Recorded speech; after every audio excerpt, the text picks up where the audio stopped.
This is PrepTest 141, Section 3, Passage 4. It's about whether the voluntary-involuntary risk distinction should matter for government policy. It's a pretty low difficulty, easy passage. The author tells you exactly what they think early on, and the rest is just backup. Now, this is a law passage. The author is tearing down a popular idea. The main point is people think the voluntary-involuntary split should guide regulation, but that split is messy, inconsistent, and basically useless for making policy. Now, the most important paragraph is paragraph 1. That is where the whole argument lives in miniature. Everything after it is evidence for a verdict that's already been delivered. Now, paragraph 1 opens with what most people believe. Government should protect you from risks you didn't choose, like unsafe airplanes. But if you decide to climb a mountain, that's on you. Sounds pretty reasonable. And the author lets that sit for just long enough to make it feel solid, but then comes a turn or a twist. The author says these judgments come from confusion and selective attention. And so it's a pretty harsh disagreement here. The author is saying people are wrong, and they don't even realize why they're wrong. And then the last sentence seals it. The whole voluntary-involuntary distinction has little utility for guiding policy. That is the thesis. You've got everything you need before paragraph 2 even starts. So you want to read this paragraph slowly. Let the shift from common view to rejection register. And if you miss the twist here, the rest of the passage feels like a neutral survey instead of an argument, but it's not a survey. Paragraph 2, you want to pick up speed a little bit.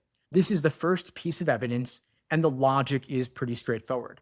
The author is saying voluntariness isn't a clean yes or no thing, it's a sliding scale. Flying is the example. People call it an involuntary risk because you can't stop a crash from happening. But you chose to get on the plane.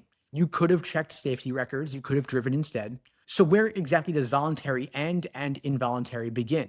The author's answer is there's no clean line. People just fixate on the crash and ignore every choice that led up to it. That is the selective attention from paragraph 1 in action. Now, don't memorize the airline details here, just understand what they're proving, that the categories leak. Then paragraph 3 is the sharper argument. That's where the author stops saying the distinction is blurry and starts saying it's a fake. Skydiving and firefighting are both voluntary activities, but people want to protect firefighters and couldn't care less about skydivers. So what is really going on? It's not about choice at all. It's about whether people approve of the activity. The voluntary-involuntary labels are just a costume draped over a value judgment. That's what proxies means when it shows up in paragraph 4. The labels stand in for something deeper that people don't want to say out loud. And this paragraph is the author's strongest card. You want to read it at the same pace as paragraph 2, but pay closer attention here. If you understand the skydiving firefighting contrast, you will understand the whole passage.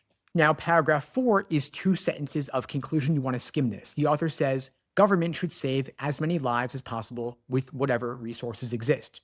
And if it's going to treat some risks differently, it's got to point to the real reasons, not hide behind voluntary and involuntary. There's nothing new here. They're just putting a bow on what came before. Now, here is the key move. The author isn't just saying the voluntary-involuntary line is hard to draw. That is paragraph 2's point, and that is the weaker claim. The bigger move is that the labels are a disguise. People will use them to justify preferences they already have for other reasons. And that 2-layer argument, it's blurry and it's a cover story, is what the hardest questions are going to test.